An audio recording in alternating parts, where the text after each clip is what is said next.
I think it's time we talk about the Lindsay Clancy case. This is a very, very disturbing story of a mother who allegedly took the lives of 3 of her own children.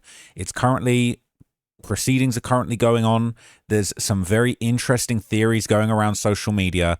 And before I get into it, I'm going to break everything down to you in this video. But I just want to warn you, this video is going to discuss some very dark and sad themes. It's the story of 3 children who lost their lives allegedly at the hands of their mother. And if you don't want to hear about these tragic themes, you might want to choose another video. I'm only telling you guys about this for documentary, journalistic, and scientific purposes to document this story in the public interest and discuss some of the theories that are going on around this story that is currently in the public eye. It's in the public interest, and it's very important that we document the history as well as the details of this horrendous crime. So I'm going to break everything down to you, and we're going to go over absolutely everything to do with Lindsay Clancy's case, the theories going around, the defense arguments that are being made, the supposed psychotic break that might have caused it all. But let's start here at the news report that basically it introduced to the public this horrific story of a Duxbury mother who was charged with the murder of her children, who were allegedly strangled with exercise bands in their home. The Plymouth County District Attorney now saying a mother will be charged in 2 of her children. That new information coming late today along with this. The mother has been identified as 32-year-old Lindsay Clancy. News Center 5 has learned she is a nurse at MGH. Officials say it appears her children, 5-year-old daughter and 3-year-old son, and her 3rd child, a 7-month-old boy, is hospitalized tonight. The DA adding Clancy is in the hospital herself after attempting. Says when she recovers, she will be arraigned on. The tragic events here have shocked that community and left first responders shaken. We have live team coverage for you tonight. Our John Atwater hearing from the victim's family and Rondella Richardson talking with mental health doctors. But let's begin with News Center 5's Sarah Kanji. She's at the police station in Duxbury with the charges that were announced just late this afternoon. Sarah. A troubling story already, Ben and Erica, and more troubling information this afternoon. We learned the victims, 5-year-old Cora and 3-year-old Dawson. Now their mother, Lindsay Clancy, is being charged with several people stopping by. By the way, this video clip has just been censored, just to be extra sensitive and careful. That's not kind of an error in the video. Some of the more horrible details have been censored in this version of the video. To leave flowers today at the Duxbury home, where the DA's office says 2 young children and a 7-month-old baby, also hurt, is in the hospital.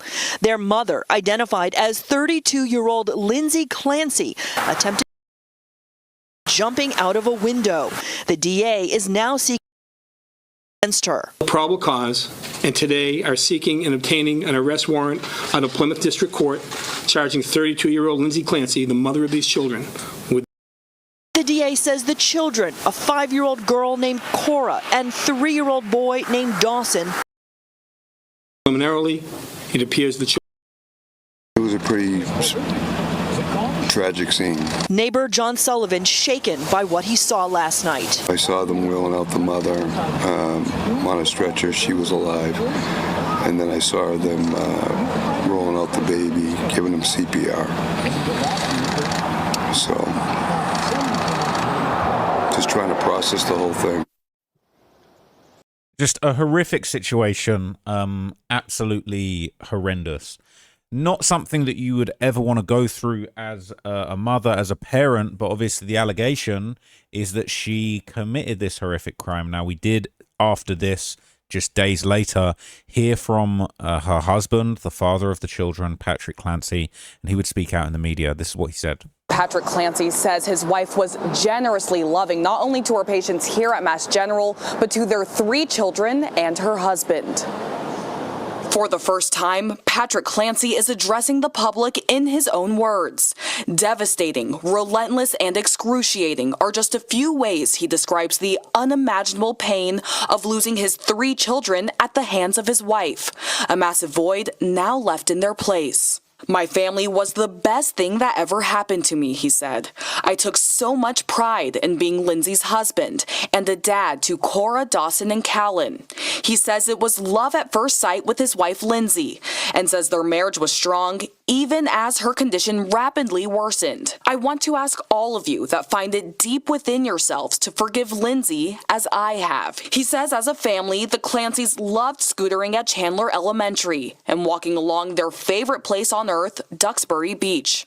Pleasures cut short with their 3 children's untimely death. Cora, Dawson, and Callan were the essence of my life, and I'm completely lost without them, he said in a lengthy statement. It's impossible to understand how much you will love your kids until you have them. The same goes for understanding the devastation of losing them. 5-year-old Cora was his firstborn, described as having an infectious laugh and incredibly caring. Even in her young age, she had aspirations of being a nurse and a mother, just like her own mom. Clancy's precocious 3-year-old Dawson is described as remarkably smart. The funny and generous toddler loved playing with trucks, tractors, and dinosaurs. And his youngest, Callan, made a lifetime of impact in his short life. The easygoing baby was always happy and vibrant and fought for his life in a hospital for days after being strangled. Clancy said perhaps that's why he held on a little longer, to spare me whatever pain he could. Man, this is just, honestly, it's just horrible stuff. It's just so heartbreaking. These poor innocent children didn't deserve this. They deserve so much better. And whatever you think of the mother, she's going to have to face justice. So it was a very, very dark lead up to this incident. Before the murder, from September 2022 to January 2023, apparently Lindsay had begun 4 months of changing medications and dosages with more than 30 prescriptions that apparently covered 13 different psychiatric issues that she was suffering from. 30, I think it was 13 different psychiatric medications for various issues she was suffering from. It says, here are all the powerful drugs found in Lindsay Clancy's system after she strangled her 3 kids. Let's just look. Sorry, this is the headline here. All the powerful drugs found in Lindsay Clancy's system after she strangled her 3 kids. Just horrific stuff. It says Lindsay Clancy, all right, had a cocktail of 6 powerful psychiatric drugs in her system after strangling her 3 kids, but nothing she took would have been a fatal dose, according to expert testimony. Clancy, a 35-year-old former labor and delivery nurse, had prescription drugs in her blood, including anti-anxiety medications, Ativan and Valium, antipsychotic meds Seroquel and Lamictal, and antidepressants Remeron and Trazodone. Toxicologist Dr. Justin Brower testified Wednesday. Says the dosages found in Clancy's blood of Lamictal, Remeron, and Trazodone were all within therapeutic levels, meaning she had a regularly prescribed amount of them in her system. Brower, who works at NMS Labs, explained to the jury in Plymouth, Massachusetts, says the Seroquel in her blood was double the regular dosage, but it's not in a concentration I would consider to be toxic or lethal, the doctor said. Brower's company was only tasked with analyzing 4 of the drugs in Clancy's system. But when he was shown another lab's toxicology report of the Valium and Ativan found in her blood, he said they were slightly below the prescribed range. All 6 of the drugs had been prescribed to Clancy by 4 doctors, nurse practitioners, and 1 hospital during her 4-month struggle with severe postpartum depression before she strangled Cora 5, Dawson 3, and 8-month-old Callan with exercise bands at her Duxbury home on January the 24th, 2023, according to testimony and evidence. So this is a lot of different things she was taking. Now, I've heard of some of these drugs, but I haven't heard of all of them. There's like, I mean, I've heard, I ain't gonna lie, like a lot of the antidepressant names that I've heard in watching The Sopranos. I ain't gonna lie, I watched The Sopranos, one of my favorite shows ever. He getting on all type of different antidepressants, going to therapy in the show, and I don't think there's anything wrong with taking this kind of medication if you need it, if you're suffering from a long-term mental health condition. But she's on a lot of stuff, right? They apparently combined 30 prescriptions for 13 meds. in the months before she strangled her kids. That is pretty crazy. Wait, that's just page 1. That was just page... I was thinking that was a lot on its own, but that was page 1. So that's page 2, and that's page 3. That's a lot. That's a lot of medication she on. It's all pills on pills on pills on pills. All right, that is a lot of stuff. I ain't gonna lie to you, that is a lot of stuff. It said she then tried to take herself out by throwing herself out the second-story window of her home. She's now a paraplegic. I didn't even know that detail. She going through it. In addition, I don't really have that much sympathy, but in addition to the 6 drugs in her blood, Clancy was also prescribed 7 other psychiatric medications during those 4 months, as she worked with healthcare providers to find the correct cocktail and dosage to help her fight her crushing insomnia, anxiety, and intolerable side effects. Mad. It says, according to testimony and evidence, so it says, in all, Clancy was given 30 prescriptions for 13 drugs in varying dosages from September the 15th, 2022 through to January 2023. This is something the jury learned in the course of the trial, which is going on. It says, prosecutors claim that Clancy carefully planned the slayings because she was tired of taking care of her kids. But Clancy's lawyer, Kevin Reddington, will ask the jury to find her not guilty by reason of insanity because she was in the throes of severe postpartum psychosis and was hearing voices, in part because of all the medication she was on. She had landed in hospital twice in the months before the murders for suicidal thoughts, and then she told her then husband Patrick Clancy and her mother about having thoughts of hurting the kids. It's so sad. She journaled about her excruciating inner torment and dark thoughts, saying that she wanted to not be around anymore, while she sleep-trained Callan and wanted a mental break from taking care of everyone. Clancy and her husband Patrick, who has since remarried, wow, have both filed separate lawsuits against the doctor who treated her, claiming they misdiagnosed and over-medicated her. This is just so sad. So Patrick would actually later testify in the month that he basically would take the stand and testified in the months leading up to the murders. He was informed by Lindsay that she was having these intrusive thoughts. So look at this. She also tell you at that time, at the beginning of December, that she was having some other intrusive thoughts. Yeah. Is that how she described them or how you described them, intrusive thoughts? I would say both. Okay. And when she told you that she was having intrusive thoughts, did you ask her what they were? Yeah. And what was her response? She described thoughts of hurting the kids or them having some sort of ailment. So like she was very worried that Cora had, whenever she had a stomach ache, she became overly worried that she was had like a liver problem or something much more dramatic than it was. Okay. But going back to that first part, she said she had thoughts of harming the kids. Is that correct? Yeah. And did she tell you whether or not she had specific thoughts of how she would harm the kids? No. And she didn't describe that as hearing this external voice telling her to harm the kids, correct? Correct. She told you she was having intrusive thoughts herself of harming the children, correct? Correct. And did you ask her how she was going to harm the kids? I didn't ask it in that way. It was the same thing. I said, do you have a plan, and is it disturbing to you? And she said no, and then she said yes. And let me go back for a minute there. You said, do you have a plan? And she said no. What was the second part of the question? I said, do you find it disturbing? Okay. And she said yes. And she described it as, really the way she was describing it as something that might happen to the kids. So it was more something might happen than she might do something. Is that correct? Yeah. And did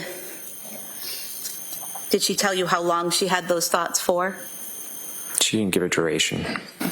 And how many times did she tell you this, that she had thoughts of harming the kids? A couple times. And was that a couple times over the course of a night or two in December? Yeah. Okay. And as a result of her telling you this, that she had thoughts of harming the kids, what did you do? Her parents came up, and I think I asked her at some point, do you feel like you need to be kept away from them? And she said no. And then, it was very confusing because a minute later she was making them lunch or playing with them or, getting them ready for bed or whatever it was. So. Really sad. So obviously he mentioned, her parents coming up to help out. And basically we would actually hear from Patrick Clancy's mother, who basically said that her daughter-in-law, Lindsay, was actually begging for help with the issue she was going through. So this is what she had to say. Did you find that Lindsay was interested at all times in trying to get better and see doctors? Very much so. Did you find at all, do you have an opinion with your observations of Lindsay as to whether or not she was offered help and would just spurn it and not see doctors and not have She was treatment? begging for help. And during that period of time, you were there for her by text and by telephone and in person. Correct. Now, during that time that you were, let's say November and into December, the holiday season, do you recall the holidays for 2022? Yes. Can you tell us, was that a fun time for the Clancys? Lindsay was struggling. We were all very concerned. You knew in January, New Year's, actually, that she ended up going Yes. to the McLean Hospital. Yes. You know that she'd eventually get out of the McLean Hospital. Yes. Fair to say that you and Lindsay, as I said, communicated a lot by text messaging, right? Yes, correct. So I'm going to approach you with extraction report. So they communicated, apparently she was begging for help. They've got all of her records now. Before we go any further with any clips, I want to show you this, which is a full timeline of her treatment. This is all the mental health treatment that she had, medication, symptoms, and care. And obviously they had all of these records that were brought up in the court. Literally we got everything, all the medications, all of the records, any, help that she was trying to get. This is actually her reacting as prosecutors play a video of a family outing during her murder trial. Just really, really sad stuff. Yeah, so this is kind of the timeline of her treatment, so you can understand exactly what went on. So throughout the murder trial of Lindsay Clancy, a key question raised by the defense and prosecution is what mental health care the Connecticut native received before the killings of her 3 children in 2023. Her lawyer, Kevin Reddington, has claimed that Clancy was experiencing postpartum psychosis at the time of the killings. The condition can affect 1 to 2 in 1,000 mothers of newborns and can include hallucinations, paranoia, and a loss of touch with reality, among other symptoms. Reddington has also claimed that Clancy has bipolar disorder and was improperly medicated, which contributed to her deteriorating mental state. Prosecutors, meanwhile, allege that Clancy bears criminal responsibility for doing this to her 5-year-old Cora, 3-year-old Dawson, and 8-month Callum. Rest in peace to all of them. You know how that happened, so yeah, we don't need to keep going over that. But it happened on January the 24th, 2023. They described Clancy as controlling and manipulative. It says prosecutors have pointed to the number of pills that were left in her prescription bottles to argue she wasn't even taking all the medication she was prescribed. Clancy and her now former husband, Patrick, have each sued her mental health treatment providers alleging wrongful death and medical negligence. A motion filed by Patrick Clancy's suit to oppose the lawsuit's dismissal lays out details of his ex-wife's medical treatment over the years. Many of Clancy's providers have also been called to testify at trial for the by the prosecution, which provided further details about her medical history. Now, this is why this is so interesting, because realistically, and I'm not trying to point the finger at Patrick, but him and her, he said that he's forgiven her and that he feels bad about what happened. They're looking to, I'm not trying to disrespect anyone, but they're in line to get a big check from the mental health treatment providers if it can be proven. If she gets off on insanity and the, poor treatment that she received for her mental health is seen as the reason, she's probably coming home and they're probably getting millions. Now, that's particularly interesting because what does that mean? Well, that means that they've got an incentive to go along with the theory that she was clinically insane and isn't responsible for the murder. As it said here, many of her healthcare providers have been called to testify by the prosecution. Now, these healthcare providers, you know how it goes in America. All right, not everybody is happy about the way healthcare companies have behaved. I'm not condoning it, but obviously a lot of people supported Luigi Mangione for killing a healthcare CEO because of the shoddy treatment he felt he received for his back and he couldn't get in touch with anybody. And these healthcare providers, they're willing to do whatever they got to do to put her away so they don't have to pay millions. So it's some very interesting factors that are at play with this trial. I find that fascinating. So they provided more details about her medical history. It says Lindsay Clancy's own lawsuit contends in an amended complaint filed June that she was suffering from auditory hallucinations from November 29th, 2022 to January 24th, 2023 when the children were strangled. Here's a timeline of Clancy's medical treatment over the years and leading up to the killings. According to court documents and testimony so far during the trial, in nursing school, after she graduated from let's see, Quinnipiac. Let me hear that. Quinnipiac. After graduating from Quinnipiac University in 2012 with a bachelor's degree in biology, Clancy attended nursing school in Massachusetts. While in school, she was prescribed Prozac, which is I know from The Sopranos, and Wellbutrin, which I've heard of that, but I don't know what that does. But they're both antidepressants. December 24th, 2017, Lindsay and Patrick Clancy have their first child, Cora. She experienced some anxiety after her first pregnancy, court papers in a lawsuit brought by Patrick Clancy said. September the 30th, 2019, she gave birth to her son. Oh, is it a son? She gave birth to Dawson. She developed a higher degree of anxiety than after the birth of Cora. She was offered Zoloft, but declined it, court papers from the lawsuit said. Wonder why. May 26, 2022, she gave birth to Callan. The first 12 weeks of leave seemed idyllic, court papers in Patrick Clancy's lawsuit said. September 2022, after Patrick Clancy returned to work and she was facing her own return to work as a labor and delivery nurse, Lindsay Clancy began feeling increasing anxiety in September 2022. She began to experience insomnia, exhaustion during the day, and a lack of motivation to perform daily tasks. September 15, 2022, Lindsay Clancy began receiving psychiatric care with Dr. Jennifer Tufts, a psychiatrist with Astor Mental Health. Clancy reported on a questionnaire she was experiencing anxiety attacks, decreased appetite, depressed mood, being easily distracted, excessive worry, guilt, being unable to feel pleasure, being unable to fall asleep, and racing thoughts, Tufts testified.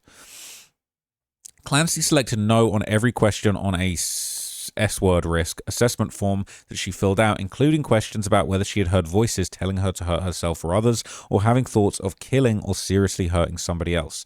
Tufts testified that she recommended Clancy take sertraline, also known as Zoloft, and undergo individual therapy. Mid-October 2022, court papers in Patrick Clancy's lawsuit said Lindsay Clancy began taking her prescribed Zoloft in mid-October. She started taking 25 milligrams of the medication and increased it for one night to 50 milligrams, Tufts testified. 1 week after she began taking the medication and the prescribed dosage increased, she reported to Tufts that her anxiety had gotten worse and she was experiencing racing thoughts overnight, and she was paranoid of getting S-word thoughts of something bad happening. Tufts testified she directed Clancy to stop taking that medication. I've heard quite bad things about that medication, but that's just conjecture. But anyway, I've heard some bad stuff. I've heard bad reports of how that affects people. October 21, 2022, during a follow-up appointment the next day, Tufts and Clancy came up with a plan for her to begin taking Ativan, also known as lorazepam, as needed. Tufts testified she also recommended Clancy see a therapist. I think someone told me they took this once and they said it was decent. Someone told me they took this other one once and they said it was bad news. November 16th, 2022, court papers in Patrick Clancy's suit said that by mid-November, Lindsay Clancy was only sleeping 3 hours per night. On November the 16th, 2022, she went to the emergency room where she was prescribed trazodone, which I've never heard of, an antidepressant. The medication was ineffective, the court papers said. Patrick Clancy's mother contacted Julie Paul, a nurse practitioner with the perinatal behavioral health program of South Shore Health, and asked her to reach out to Lindsay Clancy. The program focuses on caring for pregnant women and mothers of newborns with anxiety and postpartum depression. Lindsay Clancy reported the trazodone had not been effective, court papers from the lawsuit said. November the 21st, 2022, Paul prescribed Clancy 10 milligrams of fluoxetine, HCl, also known as Prozac, which is probably the most famous antidepressant, right? I've heard that in all sorts of movies and TV shows. So Paul prescribed Clancy zolpidem tartrate, Ambien. I think that's like what Eminem's mum used to be back in the day. Mirtazapine, Remeron, clonazepam, Klonopin. I swear I used to know people that took that recreationally in England. And the lawsuit papers would say that Clancy had reported feeling spacey days after she was prescribed the Prozac. Don't know if that's good or bad. Late November 2022, Clancy reported to the perinatal program that she still felt disoriented, forgetful, and not connected to her body. The lawsuit papers said she also reported feeling hungover and expressed concern she was becoming addicted to benzodiazepines. November 29th, 2022, Clancy began seeing Rebecca Gelotta, a nurse practitioner and colleague of Julie Paul. Gelotta prescribed Clancy quetiapine fumarate, also known as Seroquel. Never heard of that one before. So she getting on the stuff that, you know what I'm saying, she getting on the stuff that's low down the list. She tried all the really famous stuff that's prescribed to a lot of people, and now she's getting on to, see, as far as I'm aware, these are becoming more obscure drugs. Patrick Clancy's lawsuit papers say Clancy's condition deteriorated rapidly after taking Seroquel. However, the amended version of Lindsay Clancy's lawsuit said that she began having auditory hallucinations that she initially thought were intrusive thoughts after she began taking Seroquel, so that was no good. It said she reportedly was having intrusive thoughts of hurting herself and hurting her children. She said that to Tufts, and Tufts noticed that she and Clancy discussed that Clancy could have undiagnosed bipolar disorder. On December the 2nd, 2022, Clancy reported to Letitia Dukes, from whom she had been receiving therapy, that she had become addicted to Ativan, and that was why she couldn't sleep, the lawsuit papers said. She also reported having suicidal ideation and intrusive thoughts. December the 4th, 2022, Clancy said in her lawsuit that she was so frightened by her hallucinations, she called the New Bedford S-Word hotline, but was turned away because there was no emergency because she didn't have a plan to do anything to herself. That's so sad and wrong. December 5th, 2022, Clancy told Dukes she had contacted Aspire Crisis Support, and she was crying out for help. An emergency service for people at risk of hurting themselves. The previous weekend, she was turned away again because she didn't have a plan to hurt herself. What are we doing? What is the point of these services if they don't help people, that stop people from getting to that point? On December the 6th, 2022, during a virtual appointment with Gelotta, also attended by Patrick Clancy, Lindsay Clancy reported her mind was constantly running and she was only sleeping 3 hours a night, the lawsuit papers said. She denied having thoughts of hurting herself or her children, but she expressed that she was afraid as if something awful might happen almost every day, the papers said. December 15th, 2022, according to Clancy's lawsuit, she was having auditory hallucinations which were loud and lasting all day. The thoughts included, "I will never be the same, you are damaged, you will never be the same, the only option is to die," the lawsuit said. It went on to say that she told her husband and her mother she was having thoughts of hurting the children, and she was having paranoid delusions that people could hear her thoughts and she would be locked in hospital and have her children taken away. On December the 20th, 2022, she went to the emergency department at Massachusetts General Hospital and then admitted to herself to a day program for postpartum depression at Women and Infants Hospital. She reported on admission that she was numb to all emotion. The hospital determined Clancy's issues were more likely related to over-medication and misdiagnosis, the paper said, and the program wasn't appropriate for her. I'm sorry, but like, the more I learn about this, the more it begins to sound like the authorities didn't do right by this woman. Not condoning anything she did, but it is clearly she was crying out for help. And it sounded like she was warning everybody that she was not right. She was worried she might hurt someone. Thoughts of harming the children. And it should have been taken more seriously. On January the 1st, 2023, she admitted herself to McLean Hospital, a psychiatric hospital. On January the 5th, 2023, she was discharged from McLean, and over the following week she met with Tufts for 17-minute sessions, during which she reported becoming desperate and that she was not bonding well with her baby. The lawsuit papers for Patrick Clancy said that.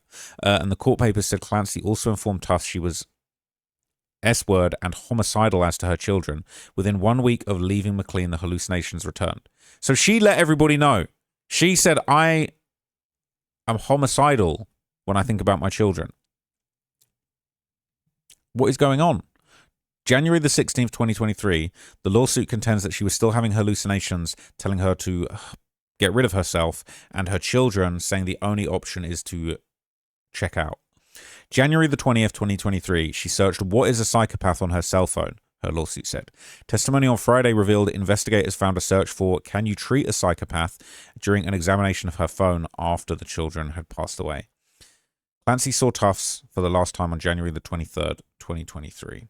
And it said she claimed in her lawsuit that she was having S-word hallucinations all day non-stop, and later that day, according to her lawsuit, the voice began saying, "You should harm the children."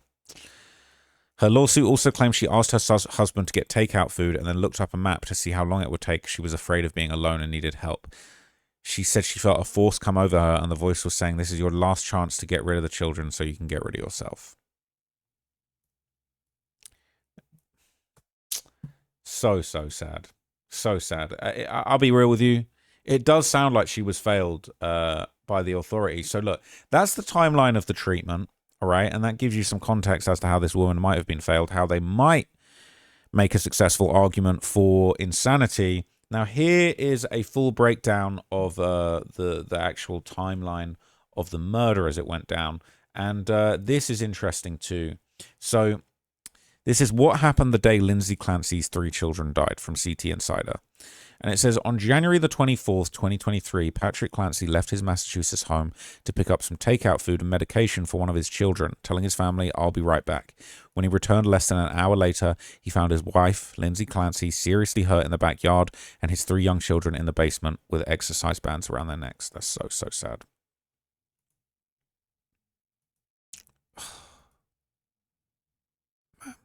Horrible. Patrick Clancy retraced the events in emotional testimony during his wife's murder trial last week, describing what appeared to be an ordinary day before prosecutors say Lindsay Clancy strangled all 3 of the children, Cora, Dawson, and Callan, rest in peace to them, while he was out of the house. She then attempted to take her own life by cutting her neck and wrists and jumping from a second-story window. I feel terrible for the husband that had to find that. Lindsay Clancy, who grew up in Wallingford, has pleaded not guilty. Her attorney is pursuing an insanity defense, arguing she was suffering from postpartum psychosis and should not be held criminally responsible for the killings. Prosecutors argued she plotted to kill the children and have portrayed her as controlling and manipulative.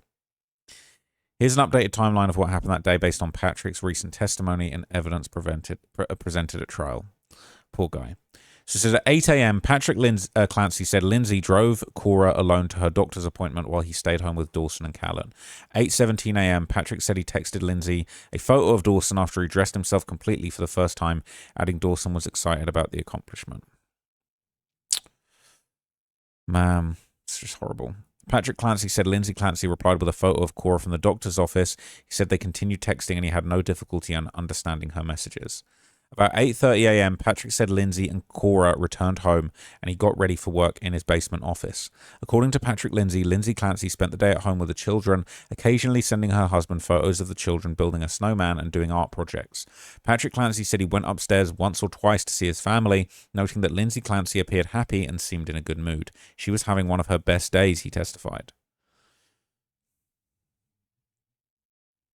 Prosecutors previously have said that Lindsay Clancy searched on her phone for the children's Miralax, a constipation medication, and then for takeout at 3V restaurant in Plymouth, Massachusetts. She then looked up directions from her home to the restaurant, according to prosecutors. Lindsay Clancy called CVS asking for the Miralax, and the manager said they were out, but they had similar medications. At 4:53 p.m., according to Patrick Clancy's testimony, Lindsay Clancy texted him asking whether he wanted takeout from the 3V restaurant because she didn't cook anything and it's been a long day. 5:06 to 5:08 p.m. Patrick said that the couple texted about their dinner orders, according to prosecutors. Lindsay Clancy called the restaurant, placed an order for her Mediterranean Power Bowl and Patrick Clancy's scallop and pork belly risotto. That sounds nice. About 5:15 p.m., Patrick prepared to leave. He said Lindsay asked him to stop at CVS to buy stool softener for Cora. According to Patrick, he asked her to text him exactly what to buy. Before leaving the house, Patrick Clancy said that he rocked Callan briefly, kissed Cora on the head, and told the children, "I'll be right back." Meanwhile, Dawson sat on the couch eating chicken nuggets from a bowl, Patrick Clancy said. Lindsay stood in the doorway near the basement stairs holding Callan. Patrick Clancy said her demeanor appeared normal. That was probably one of the last pictures that he had of them. He drove to CVS about 3 minutes away from the house. At 5:33 to 5:34 p.m., While shopping, Patrick said he called Lindsay because he couldn't find the exact medication. She didn't answer but called back about a minute later. During the brief conversation, Patrick said he asked whether a generic version was acceptable, and Lindsay said yes. Patrick testified she sounded pretty quiet and busy. He assumed she was bathing the kids. Patrick Clancy said he bought the medication and a pack of Skittles before driving to the restaurant. At 5:54 p.m., surveillance video showed Patrick entering 3V to pick up the takeout order. He then drove home, a trip he estimated took 10 to 12 minutes. When Patrick got home, he said he put the CVS and takeout bags on the kitchen island and noticed the house was unusually quiet. He said he called out but got no response. Looking outside, he said he mistakenly thought Lindsay Clancy's car was not home because it was dark and her car's black. At 6:09 p.m., Patrick said he called Lindsay, but she didn't answer. Moments later, Patrick said he searched upstairs, checking the bathroom and kids' bedroom. He said he found the door to the master bedroom locked. After unlocking it with an emergency key taped behind another bedroom door, he said he opened it and saw blood on the floor and an open window. He said he took only 1 or 2 steps into the room before immediately turning around and running outside. Patrick Clancy said he ran into the backyard and found his wife lying on the ground directly beneath the bedroom window with deep cuts on her wrist and a red line across her neck. What happened, he asked Lindsay, who he said responded, I tried to end things. Patrick said that he asked where the kids were and she replied in the basement, but didn't indicate whether they were heard or needed help. This is just horrible. Patrick said he tried to call 911, but had trouble connecting because his phone kept switching between Wi-Fi and cell service. He testified it took a few minutes to get through and that he almost just started calling out for the neighbors. He said he stayed with Lindsay Clancy until first responders arrived, about 4 to 5 minutes later. After they arrived, he said he ran into the basement, still on the phone with a 911 dispatcher, where he found Cora face down with an exercise band around her neck. He removed the band and saw Callum beside his sister, also with an exercise band around his neck, and he removed that one as well. Patrick said he then searched for Dawson, eventually finding him in the home office with an exercise band around his neck. After removing it, he returned to Cora and did CPR until first responders took over and sent him upstairs.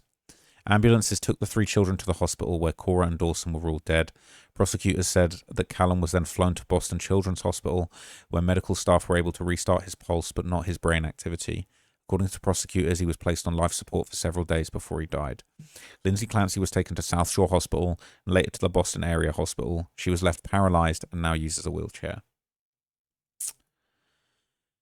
Man, just horrific. Honestly, it's just heartbreaking reading this. It's actually, I'm keeping it together, but this is just horrible. This is just so horrible. So the final text between Patrick and Lindsay were actually read out loud in court too, and this is what was said. From Patrick to Lindsay, how's it going? Lindsay to Patrick, good. Lindsay to Patrick, okay, her urine looked good, so nothing going wrong with her kidneys, phew. Patrick to Lindsay, good, with a smiley face. Lindsay to Patrick, no message content. Patrick to Lindsay, oh wow. Patrick to Lindsay, you're a good mama. Lindsay to Patrick, smiley face with hearts. Lindsay to Patrick, blank. Patrick to Lindsay, laughed at an image. Lindsay to Patrick, any chance you want to do takeout from 3V, period. I didn't cook anything, period. It's been a long day. Smiley face. Patrick to Lindsay, yeah, smiley face. Lindsay to Patrick, okie dokie, smiley face. So a lot of people in the comments saying, you know, it doesn't add up. People saying that she's talking like things are normal. People saying she's a demon. Why are they texting if he was at home working in the basement? Patrick is writing out the smiley face. Lindsay never put that at the end of the message. She used emojis. People saying the text seemed fake. The smiley face. Why is the mother in charge of all 3 children making dinner when she's struggling so great? People are kind of blaming the dad.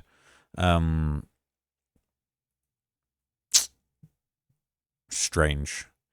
People saying, I don't think it's weird. Like, if you got a house, like, I'm not going to lie, like, I'm not married, I don't have kids, but, like, if I'm, you know what I'm saying, when I've been in a situation, if I'm in a big crib, or even just not even that big of a crib, but I'm in a different room to a partner, I might text her in the other room. I might say, yo, what's going on? What do you want for dinner? Like, it's not really a big deal, all right? Especially if you got, like, iMessages up on your laptop or anything like that. You might just be like, yo, what's going on? What's good? What you up to?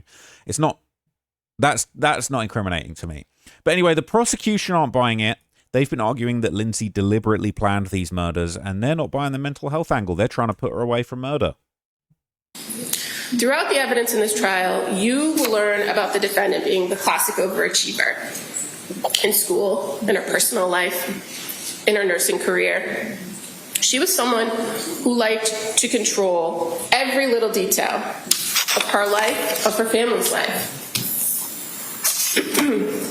In contrast to pictures you'll see of the doting mother, the dedicated nurse, you'll also see a side of Lindsay Clancy that's different.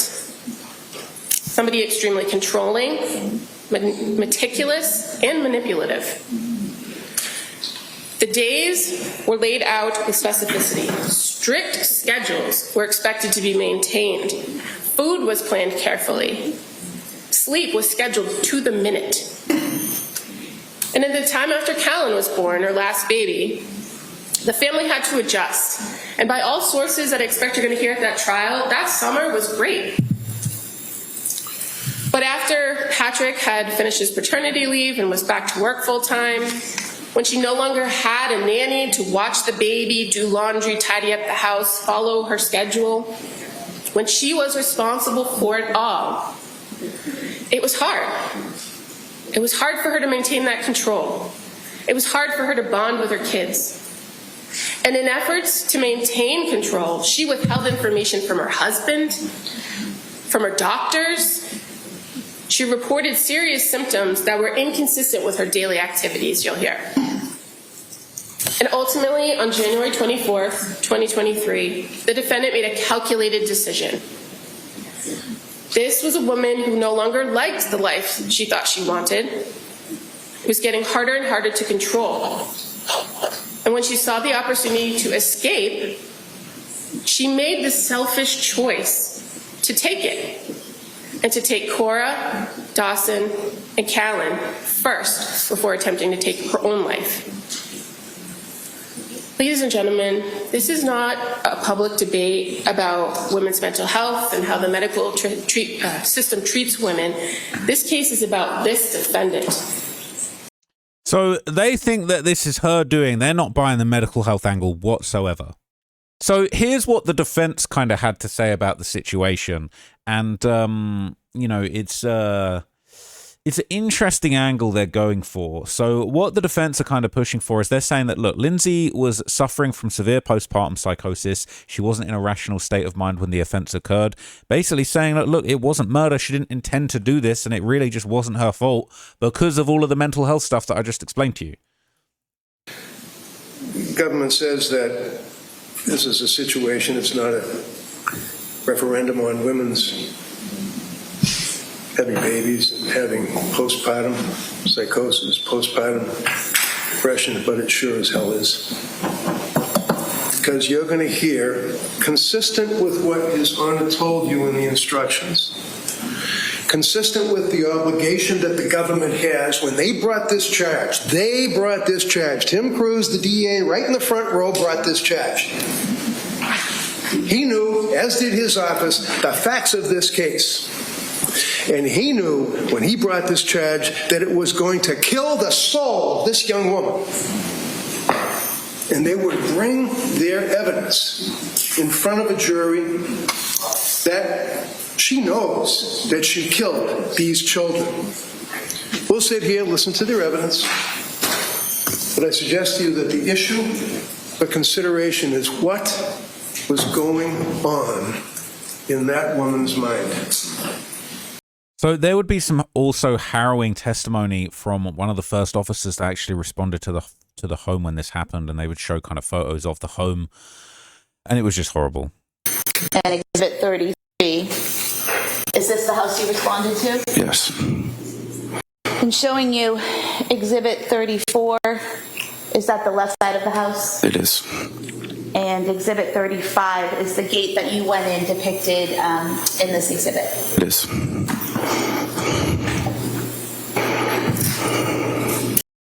We both went to the backyard as we were dispatched to. And you said you went to the left, correct? Yes. We heard heard a male voice calling for us on the left side. So. And that's where you headed? Yes. Okay. And did you encounter a male in the backyard? Yes. And did you later learn his name was Patrick Clancy? I did. What was his demeanor? He was upset. You didn't know what was going on. So. And did you see anyone else in the backyard? No. Okay. Did you see anyone on the ground? Yes. And who was on the ground? Miss Clancy.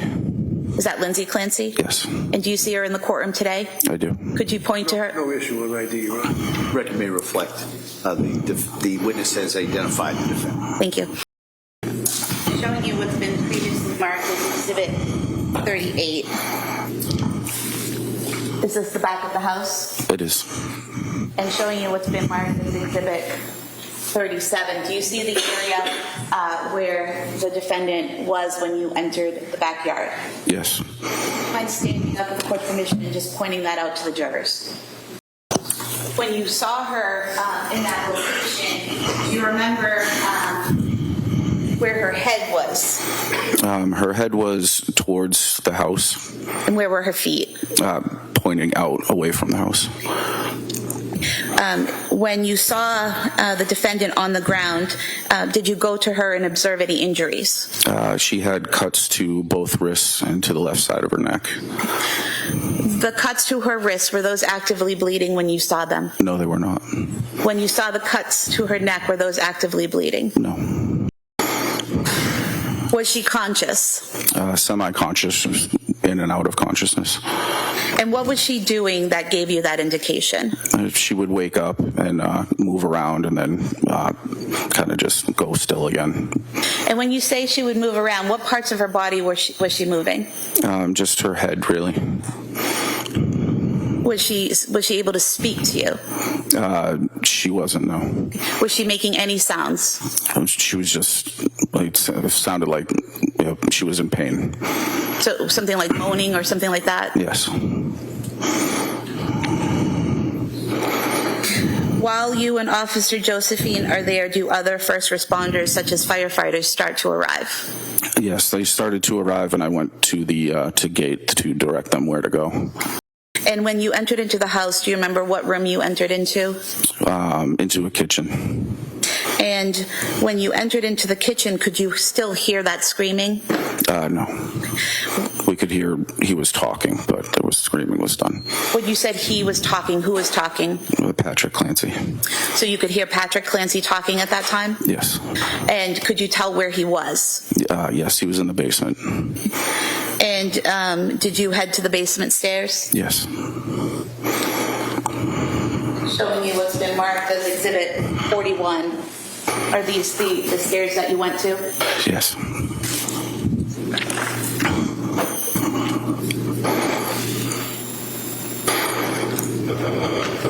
Did you go to the bottom of the stairs? I did. Once you got to the bottom of the stairs, is it accurate that you either have to go right or left? Correct. Which direction did you go? We heard Patrick Clancy talking from the right, so we went in that direction. Could you hear what he was saying?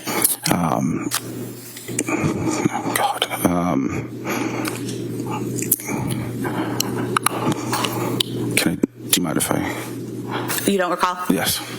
I have no objection, Your Honor. We need to read further. I've never looked at this before. Do you recall him saying, I can't wake them up, I can't get them up? Yes. And do you remember his demeanor as he was saying that? He seemed very upset. What did you do in response to that? He came from a back room, so we ran into that back room.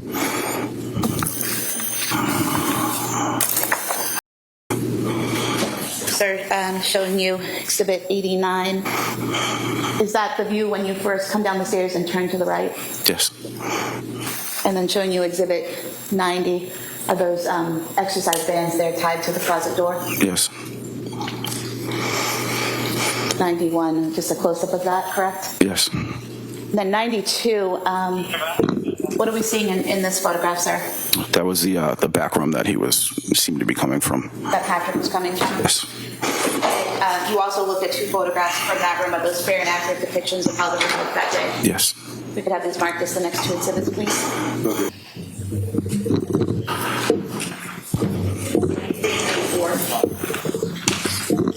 did you head to that back room? I did. And what did you see when you got to that back room? Just past the door on the left side, there was a body of a young child. And do you remember what position the child was in? He had his feet towards the door and his head towards the wall. And was he on his back or his stomach? Or? He was on his back. And do you recall what he was wearing? He was shirtless. I believe he was just in a diaper or underwear of some sort. And showing you Thank you. Exhibit 90, if you wouldn't mind just pointing out where you saw his body. Just in this area. Record reflect he's pointed to the area of the yellow exercise band. It may reflect that. And sir, that yellow exercise band, did you see that in that position when you saw the body of the child on the floor? Yes. Exhibit 94 was in that position.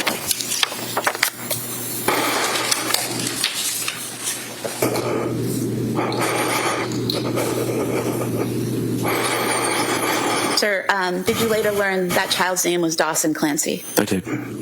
And can you describe his physical appearance when you saw him? He was discolored, like a bluish purple. Do you remember what his face and neck looked like? No. What happened next? I called for paramedics to come to the basement. I also called for a supervisor, and Officer Josephine picked up the child, and we ran him outside through the front door to the ambulance. And did you do anything after that, after giving Dawson to EMTs? We ran back down into the basement to check to see if we could find other children. And what made you think there were other children to find? When Patrick Clancy said, well, I can't wake them up instead of just the singular. And so when you went back inside, did you go back down the basement stairs? Correct. And this time, did you go to the left? Yes.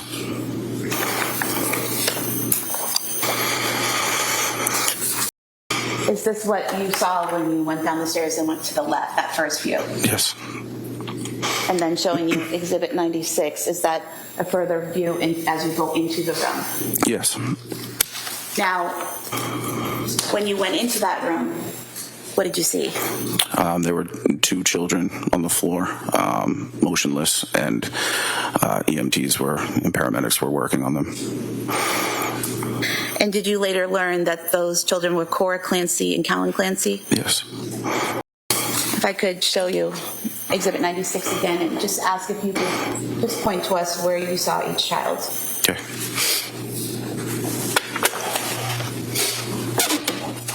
Here. And that's what I was in that area. So for the record, the first area you pointed to was in between the blood stain and the black exercise band, is that correct? Correct. And then the second area was in front of that small nightstand or some type of shelving unit? Yes. House. Is that where Lindsay Clancy was, where that medical debris is? Yes.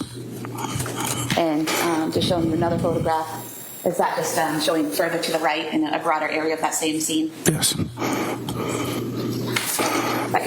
Just honestly heartbreaking stuff. Everybody in the comments is just saying that this poor man, he'll be traumatized for the rest of his life. God give him peace. So many people have no idea what first responders go through on the job. True heroes. Pray for this man. That officer showed more emotion and empathy towards those kids than their own dang father. Sad. Lord, please comfort this officer and give him peace. The way he's breathing tells me he's still suffering PTSD from witnessing this. I feel so bad for everyone's life she destroyed. Heartbreaking. He's clearly traumatized and suffering PTSD during this testimony. The fact he held it together to answer all those questions and revisit it shows his strength. So a lot of people have been saying that they were surprised that, the father didn't react anywhere near as emotionally as, perhaps the first responder. And there's been a lot of speculation and discussion about Patrick Clancy, with some online speculation that I'm not condoning these theories, but there's been speculation online that he might have been having some sort of affair. So look at this clip and tell me what you Others think. point to the fact that he left for New York in the months leading up to the murders. They speculate that Patrick may have been having an affair. You mentioned that you went to New York in November of 2022. Defense counsel said that was a month before the children were killed, but that's actually 2 months before they were killed, correct?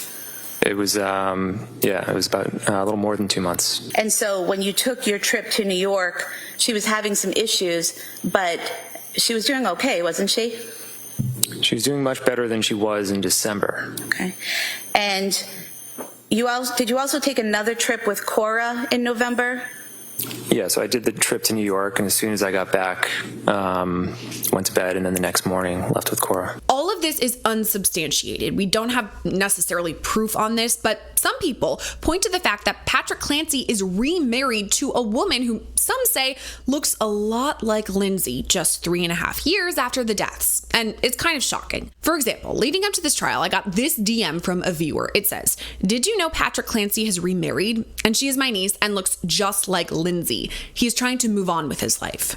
Another commented on one of my video podcasts and wrote, "He married his affair partner shortly after." Now, it's been widely reported that Patrick's new wife is Dr. Rachel Danis, specializing in infertility, living in New York. And a lot of people online are drawing the connection to Patrick's trip to New York ahead of the children's death and the fact that he now lives in New York with his new wife. And to be clear, I also live in Massachusetts, where Patrick lived at the time. Long Crime is based in New York, so I go to New York a couple times a year for work, and it's relatively close. It's not crazy to make this trip, but on the counter, it's also possible something else is happening here. So it's an interesting theory, all right? There's been a lot of other speculation about this on Reddit. This is the Clancy trial subreddit. Okay, let's get in there officially. It says, someone recently shared proof of Patrick's possible affair with Rachel in CR, and I don't have someone to talk about this with, okay? This is an image going around. It says in Costa Rica, basically. It says, Costa Rica was a blast. The trip was all about getting out my comfort zone, from eating fish eyes to ziplining upside down, covering myself with mud, surfing and swimming in the ocean, and first and foremost, traveling solo to a foreign country and meeting amazing people, pura vida. Okay? Says this in regards to the Costa Rica trip. Yes, I noticed a lot of people are furious that people are spreading lies about Rachel and the review she left on her trip to Costa Rica. We do know Patrick went on a Costa Rica trip, and we know for certain for some of these photos that Rachel was there around the same time, weeks after the murders of the Clancy children. This can't be coincidental anymore, right? He was a father who dismissed his wife and was not very involved with his children because he was surely having an affair, right? I don't know if that's enough proof. People saying it's sus, all right. The mods are saying be civil, all right. We don't know for sure. People are kind of giving their opinions about this. Somebody's basically saying you're impugning guilt on a man who lost his entire family because he may have been in the country in the same month as his future wife, but not even at the same time. If he was having an affair, it surely would have been discovered during the investigation. Patrick was a prime suspect by investigators while Lindsay was in the hospital. They would have discovered the affair. They had his phone records. They combed his browser history and messages. Nothing.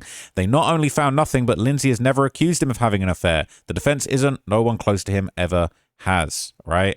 So some people are arguing. Some people it's not saying it's not possible. Smiling way too big after the affair partner just murdered 3 people, his children, that is. These are some pretty outrageous theories, okay? Is there something wrong with Rachel to marry a man who just lost his 3 children? The pictures were taken on before February the 6th. PC was still in the United States at the time. People are downvoting that. So look, I am not condoning these conspiracy theories. People are saying I'm kind of in shock he went on vacation a month after. People are saying, has anyone verified that's actually him? There's probably more than one Patrick Clancy that hikes. He told the New Yorker he went to Central America before Europe in February 2023. People are saying it's suspicious. But at the end of the day, like, the guy's going to move on if he really didn't do anything wrong. It's his right to go on and have a good relationship after coming out something so bad and despicable as this. I mean, you can hardly blame him for wanting to maybe, meet someone who can provide him some love and comfort after such a horrible situation. Okay, so we don't know for sure, all right, but everybody's saying this is bad, all right. This is a bad theory, but basically he was in Costa Rica, but it was several weeks after the photo. He's not in these photos. 2 Americans traveling to Costa Rica in the same 1 to 2 month period is a nothing burger. People are downvoting it. They want a conspiracy to chew on.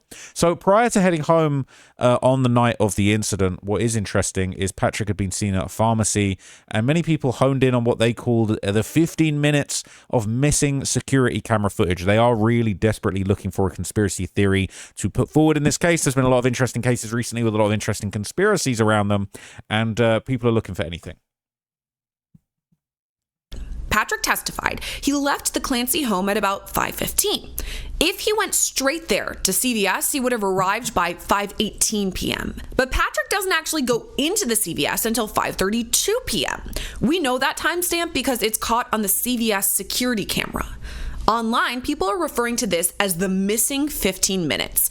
Technically, it would be only 14 minutes, but that's not the point here because it's not entirely missing. In fact, we know Patrick sent an email at 5:24 p.m., but once again, things get complicated. So let's start by talking about Patrick's Surface Pro. Here's an explainer from the defense questioning. You have an email sent from your, is it Surface Pro? Is that what it's called? That was my laptop. Yeah. So it's established the Surface Pro is Patrick's computer, a physical computer as opposed to a phone. And it's this next piece of evidence that really has people scratching their heads. Now, sir, Exhibit 76 is an email from you to, and we will going to delete the people that are on the email, if I may, Your Honor, as we mark it as an exhibit. Let me approach you. Does it indicate the date and the time on the very top that you sent that email to your staff members or people that work with you? It does, yep. Tell the jurors what the date was. It's January 24th at 5:24. And that was sent from your Surface Pro? I don't know, actually. It could have been sent from my iPhone. Online discourse has suggested Patrick may have sent that 5:24 email from his home, meaning his timeline wouldn't add up as he testified he left home at 5:15 p.m. And this is something the Commonwealth addressed on redirect. Mr. Clancy, you were shown an email, and it's been marked as an exhibit that you sent to coworkers on January 24th, 2023 at 5:24 p.m., correct? Yeah. And you were asked about it coming from the Surface Pro, but your testimony was that it could have come from your iPhone, correct? Correct. And in fact, you watched footage earlier of yourself going into the CVS in Kingston at 5:32 p.m., correct? Correct. And you had your phone with you, correct, because you used it? And we also saw you on the 3V footage using your phone as well, correct? Right.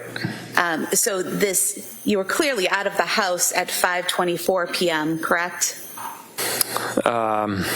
Sorry, what time did you say I was at CVS? So you walked in at 5:32 p.m., correct? Correct.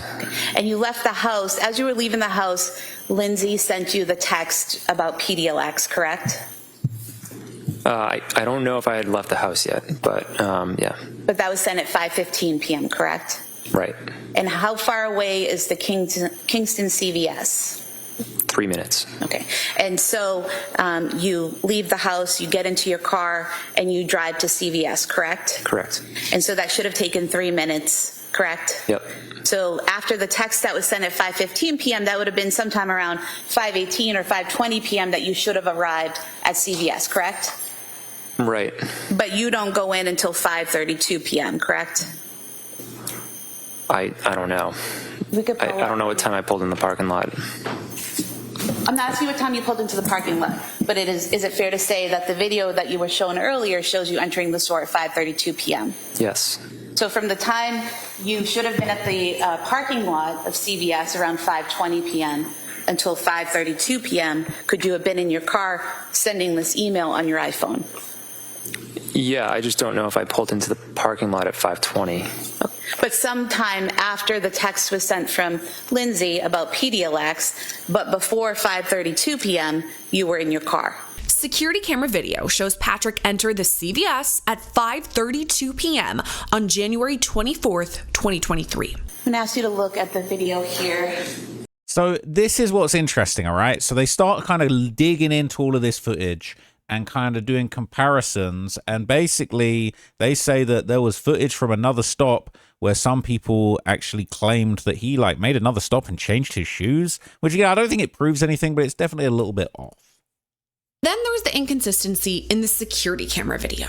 The day that Lindsay Clancy killed the children, Patrick was sent to CVS to pick up some stool softener for Cora before heading to the 3V restaurant in Plymouth to pick up dinner for him and Lindsay. And here's the security camera video of him inside the CVS. That's where he went first. And you can see Patrick is wearing what appears to be a half zip and then brown boots. When he arrives at the 3V restaurant just a couple minutes later, it appears as though he's wearing different shoes, this time tennis shoes, and a full zip jacket. And people are talking about this. Again, on my same podcast appearance, one person wrote, he wore different shoes and possibly clothes in the surveillance footage at CVS and the restaurant.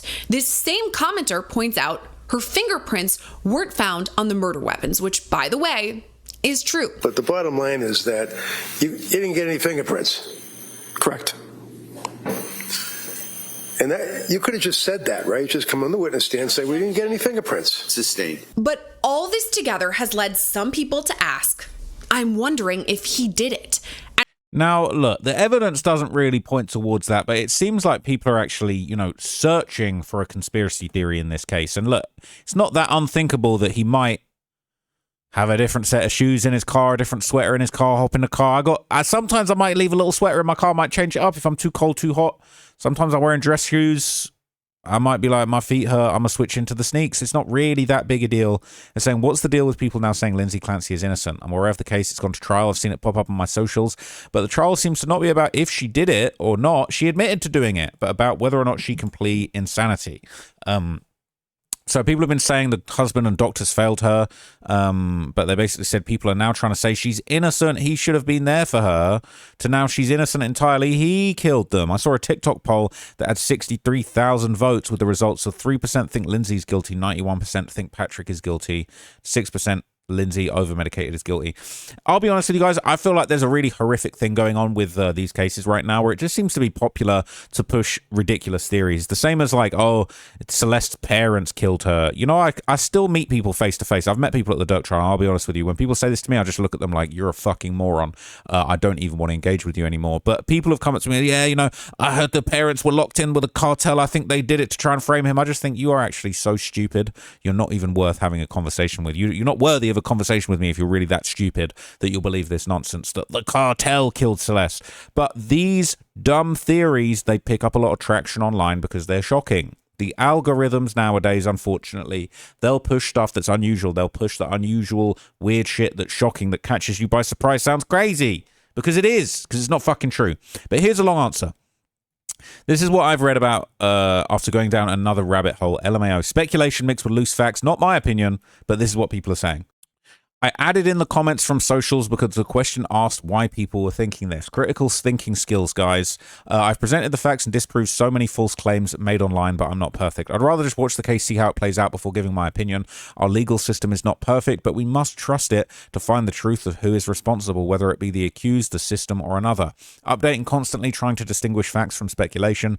Please correct me if I'm wrong so I can research it, confirm or deny it, and update it.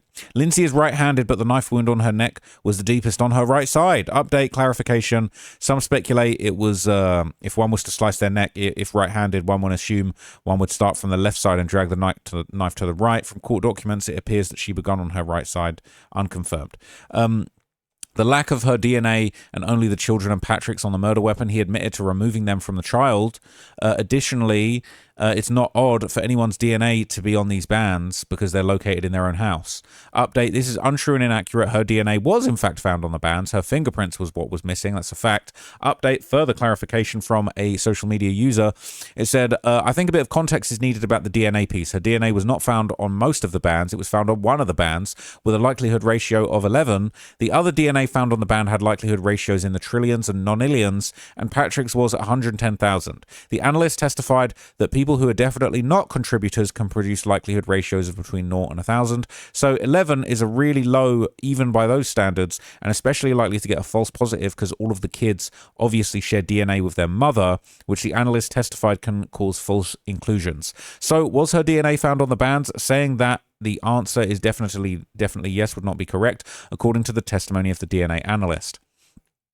The Apple Maps evidence shows the phone was used to search for directions prior to the time Patrick left. The phone was later found at the residence when Patrick returned and emergency responders arrived. The prosecutors haven't presented any solid evidence the phone was located at the Clancy residence when the call was made. Fact: If the CVS was only a couple of miles from the Clancy residence, it's possible that a call made from either location could be pinged by the same cell tower based on facts, but unconfirmed. The Apple Watch theory, all unconfirmed. A comment I pulled from TikTok.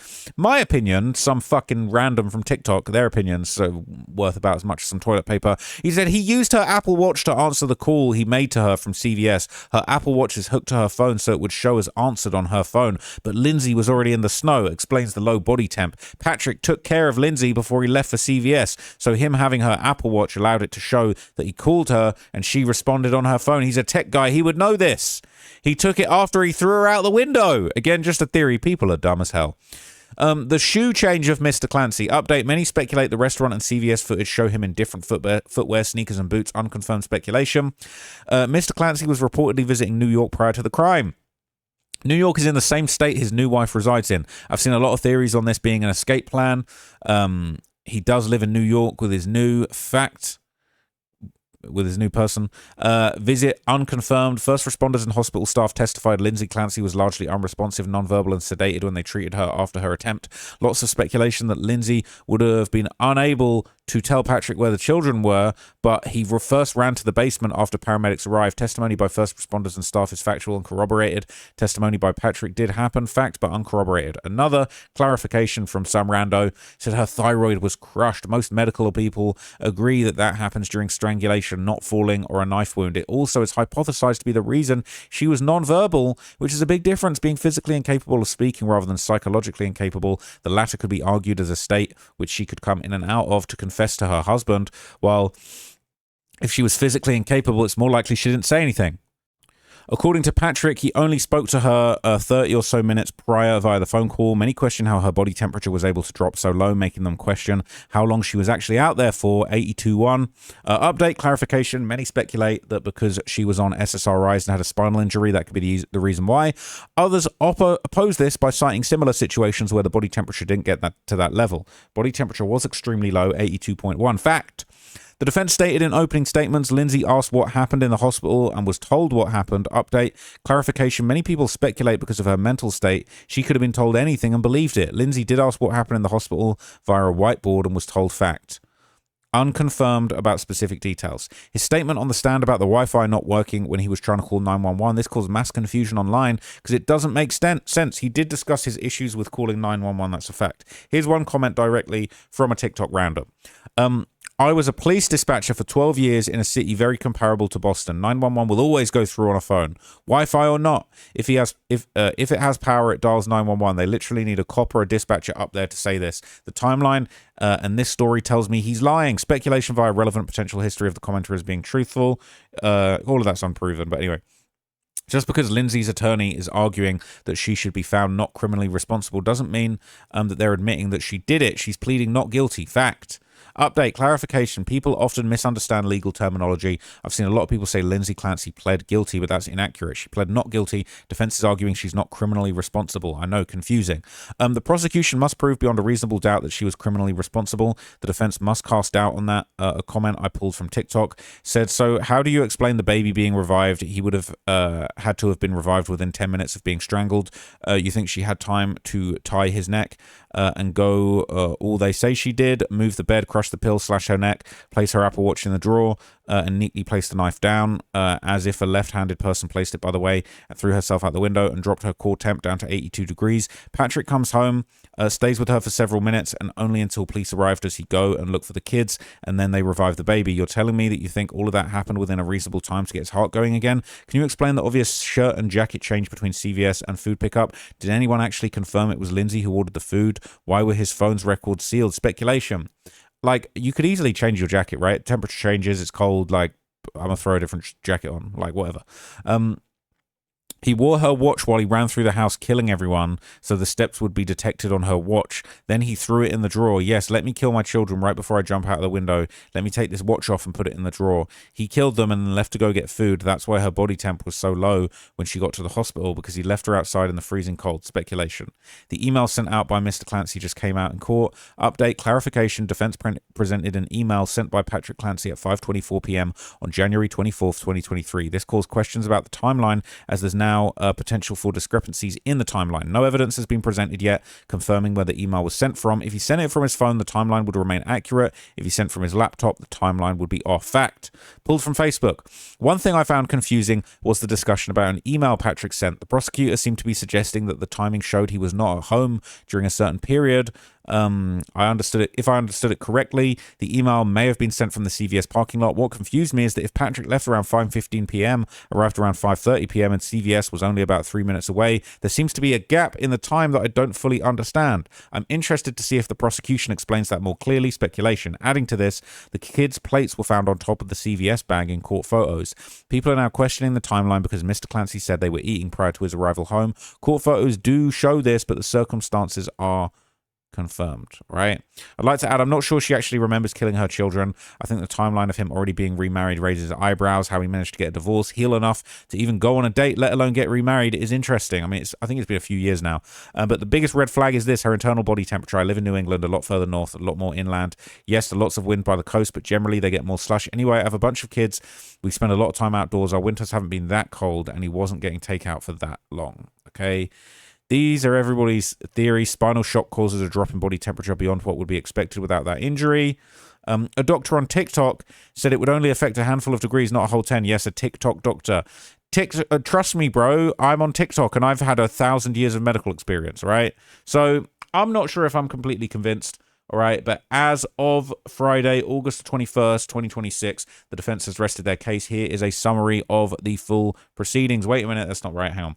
Let me get this correct. That was a mistake. Here is the correct link. So Lindsay Clancy's triple murder trial nears its end as defense attorney rests his case. So we will probably get a verdict on this next week, and I'm very, very curious to know how it ends. The defense rested Friday in Lindsay Clancy's triple murder trial as the case, which ignited controversies about postpartum mental health and the controversial insanity defense, nears its conclusion after 4 weeks of testimony. Prosecutors are now presenting rebuttal witnesses and are expected to continue their case Monday before the parties deliver their closing arguments. While presenting his case over the last week, Clancy's defense attorney called 10 witnesses, including mental health professionals, who testified the Massachusetts mother was in the throes of a mental health crisis when she fatally strangled her 3 children and attempted to check out, leaving her partially paralyzed. The defendant did not take the stand. Clancy 36 doesn't deny she killed her children, Cora, Dawson, and Callum, rest in peace, in the basement of their Duxbury home in January 2023, but her attorney argues she should not be held criminally responsible for their deaths because she was suffering postpartum psychosis, a rare mental condition, and after months of purported failures by her medical providers to adequately treat her. The defense's final witness, forensic psychiatrist Dr. Philip Resnick, testified Friday Clancy was frankly psychotic the day of the killings and offered supports for the defendant's claim she heard a voice that ordered her to kill the children and herself. Not only did she hear a command, but she felt her body was taken over by an external force where she was in a dream state and didn't have control of her own body. This person has been involved in high-profile filicide cases. Filicide is the deliberate act of a parent killing their own child.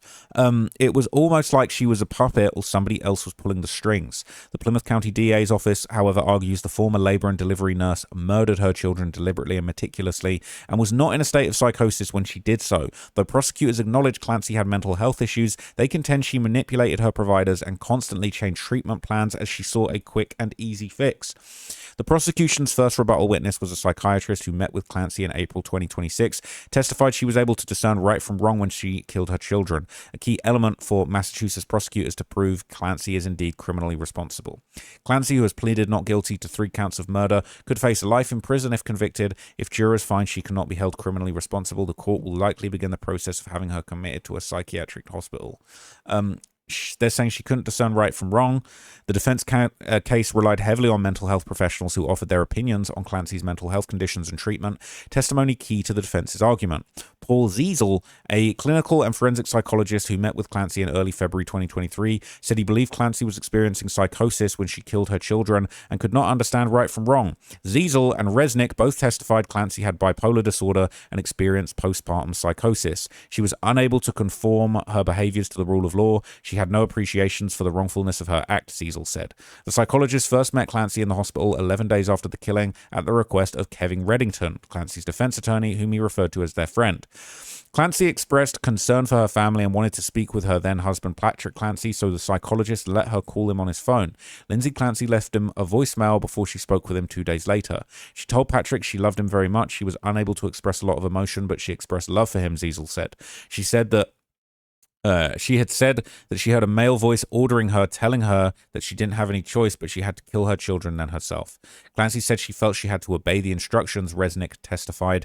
In that moment, she believed killing her children was morally right based on her psychotic beliefs, the psychiatrist said. In her mind, she believed that she would be doing her children a favor by having them float to heaven with her rather than remain on earth without her doing the mothering. It's just a mess. Her mind was very distorted like that. Ziesel testified auditory hallucinations are common symptoms of psychosis, a condition which another psychologist, Dr. Donald Condy, defined as a lack of understanding of what's real opposed to what's not. The psychologist outlined the symptoms Clancy experienced in the months before the killings, including insomnia, a loss of connection with her baby, an inability to emote, and disassociation, each a sign of postpartum depression or psychosis, Condy said.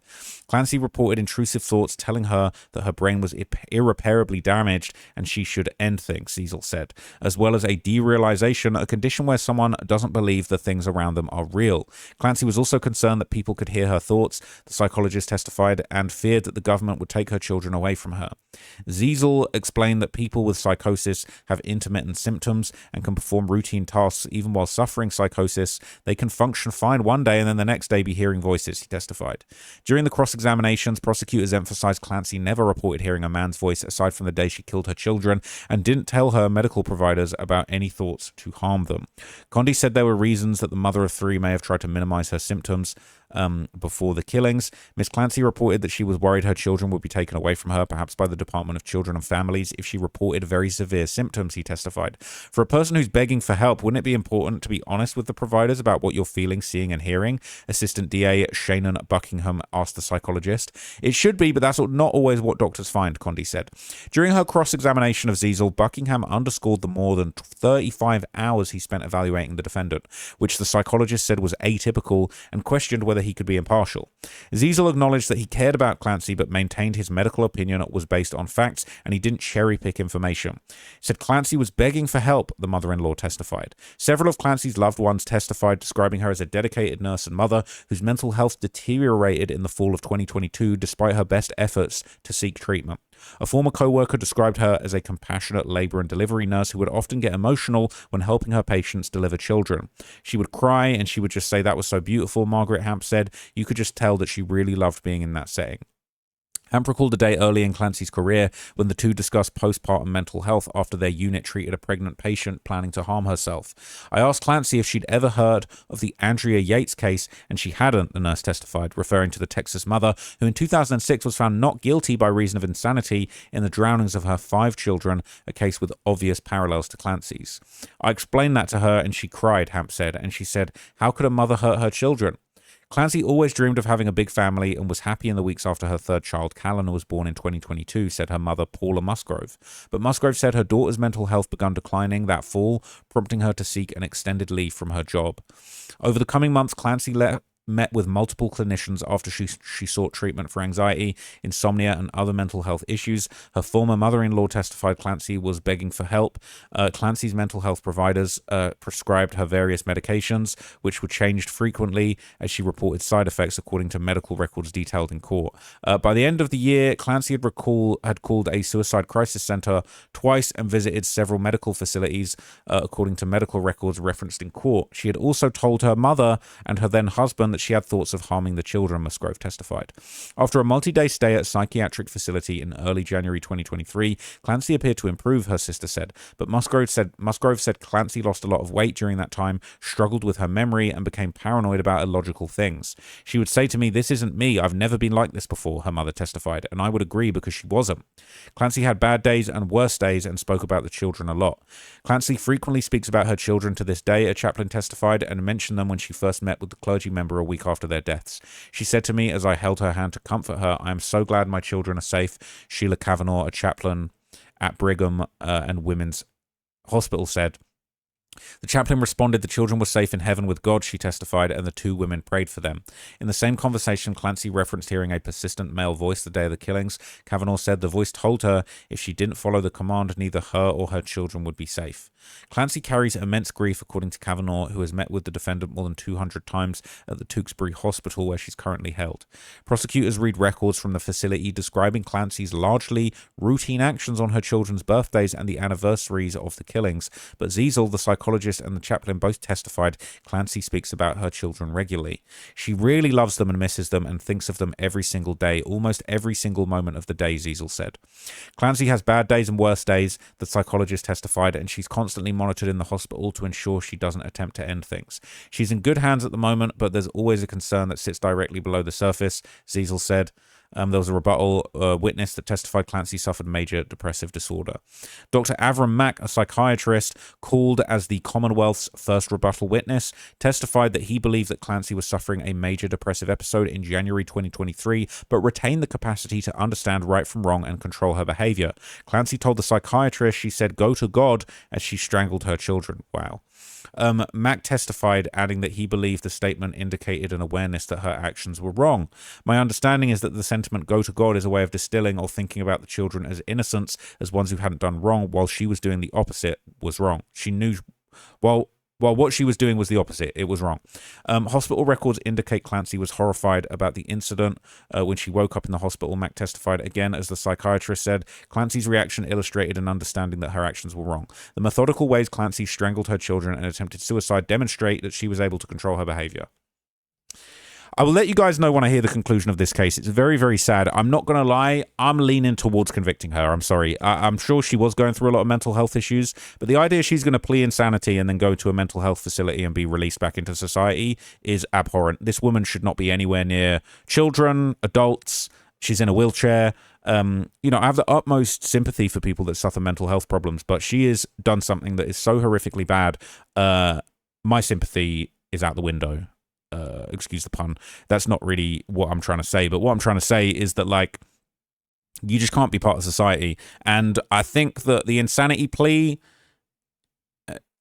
obviously it is a real thing, but at the same time, I just don't have much sympathy for it, because at the end of the day, I think you should be held responsible for your actions. I think you saying, "Oh, I was crazy, so I did this," is just ridiculous, honestly. This is just my opinion, all right?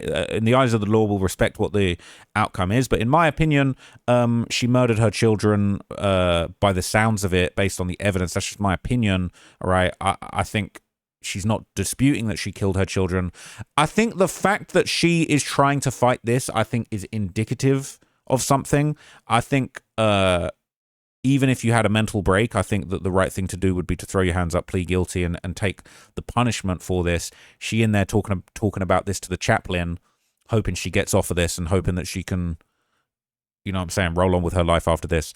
Absolutely despicable. I do have sympathy for mental health, but I have seen people do things because of their mental health that have been harmful to themselves, to others, that they regret, and I do have sympathy for that. But at the same time, this is too far. She needs to be locked up forever and never allowed near children or adults ever again. Never be allowed to be a free person that could potentially have another child. That's just my opinion. I'll let you guys know once I hear the story. Rest in peace to the 3 children that lost their lives, and my condolences to everybody involved in this.